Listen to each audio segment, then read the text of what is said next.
આજે ભાઈ લીધું છે ટ્રેક્ટર, તો ટ્રેક્ટર લીધું તો બધાના મોઢા તો મીઠા કરાવવા પડે. તો અમે બે બેન ભાઈ પહોંચી ગયા છે મીઠાઈવાળાની દુકાને. તો મેં ભાઈને કીધું મને તમે મીઠાઈ ચખાડો, તો એની મને પેડો ચખાડ્યો. તો મેં જોયું મસ્ત પેડો તો મસ્ત હતો. પછી છે ને મેં અમે લઈને હાલતા હતી ગયા. તો મીઠાઈવાળા ભાઈ કે પૈસા દીધી, પ્રૂફ તો દેખાડો પડે ને, તો પ્રૂફ દી. પછી અમે આવી ગયા છીએ રિક્ષા આવીને જો બધા છે ને ગોઠવે છે. મારા મમ્મી નથી આવ્યા, એની રાહ જોઈને બધા ઊભા છે.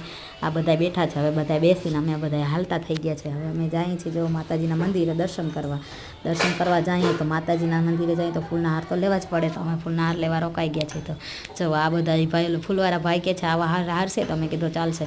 પછી અમે બધા હાલતા થઈ ગયા છે. જો છે ને તો આ બધા રિક્ષામાં બેઠા બધા શાંતિથી બેઠા આવે તો કોઈ કાંઈ બોલતું જ નથી. બોલે નહીં તો એમ થોડી હાલે, મજા આવે ને.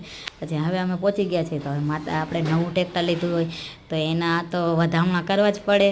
તો હું છે ને એને સાખીઓ કરું છું, ચાંદલા કરું છું, પેડા ને કંકુ ને ચાંદલાથી ને શું કહે ફૂલનો હાર ચડાવ્યો છે, ફૂલ છે, દીવો જગાવ્યો છે, અગરબત્તીને જો કેવું મસ્ત આનંદ આવે છે.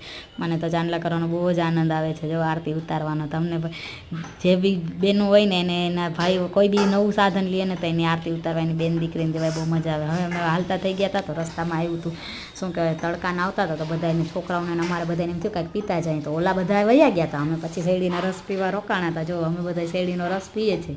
અને બાકી તો રિક્ષા તો એક તો વહી ગઈ હતી. અમે મારા કાકાને કીધું કે હવે અમને દઈ દો એક્સેસ, તમે રિક્ષા લઈને જાઓ. તો એને અમે એની આગેથી એક્સેસ લઈ લીધી. એ લોકો રિક્ષા લઈને ગયા. તો જો હવે અમે ઘર તરફ જઈએ છીએ પાછા. ઘર તરફ જાય છે. તો જો અમે બે ભાઈ બહેન તો એવો મજા કરી છે રિક્ષામાં જઈને. અને ભાઈ કે આજે ટોલી ઘરે પડી હતી અને એટલે ઘરે પડી છે. ને આ ભાઈ જો ખાલી એનું માથું લઈને જ અમે છે ને ત્યાં ગયા હતા. તો બધા છોકરા ભાઈ પાછળ બેઠા